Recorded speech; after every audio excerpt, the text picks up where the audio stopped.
Hello বন্ধুরা, আজকে একটা নতুন ভিডিও নিয়ে চলে এসেছি। আজকে আমি ভোলা মাছ পাতুরি করব। দেখতেই পাচ্ছ ভোলা মাছটা আমি কেটে পরিষ্কার করে নিয়েছি। এবার শিলে আদা, রসুন, জিরে, সর্ষে এবং কাঁচা লঙ্কা ভালো করে বেটে নেব। তোমরা দেখতেই পাচ্ছ পুরো পেস্টটা তৈরি হয়ে গেছে। এবার এখানে আমি 3টি পেঁয়াজ কুচিয়ে নিয়েছি। এবার একটা কলাপাতা ধুয়ে আমি সাদা তেল মাখিয়ে নিচ্ছি। তোমরা চাইলে সর্ষের তেলও ব্যবহার করতে পারো। এবার একটি পাত্রে মাছ নিয়ে নিয়েছি, মাছের উপর লবণ দিয়েছি এবং পেঁয়াজ কুচিগুলো দিয়ে দিচ্ছি। এবার এর ভিতরে আমি মশলার পেস্টটা দিয়ে দেব। মশলাটা দেওয়ার পরে হলুদ দেব, তেল দেব।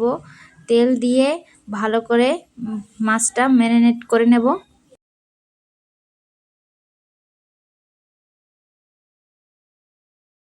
মাছগুলো ম্যারিনেট করা হয়ে গেছে। এবার আমি তেল মাখানো কলাপাতায় মাছগুলো এক এক করে সাজিয়ে দেব।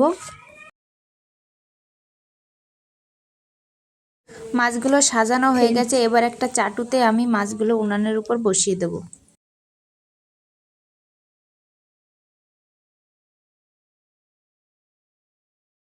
দেখো, এক পিঠ মাছের ভাজা হয়ে গেছে। অন্য পিঠ আমি অন্য একটি কলাপাতা দিয়ে উল্টে দিয়ে ফের ভাজতে দেব। এবার তোমরা দেখতেই পাচ্ছ মাছ পাতুরি হয়ে গেছে। আরও এরকম নতুন নতুন ভিডিও দেখতে লাইক, কমেন্ট, শেয়ার, সাবস্ক্রাইব করে দাও। ততক্ষণে টাটা।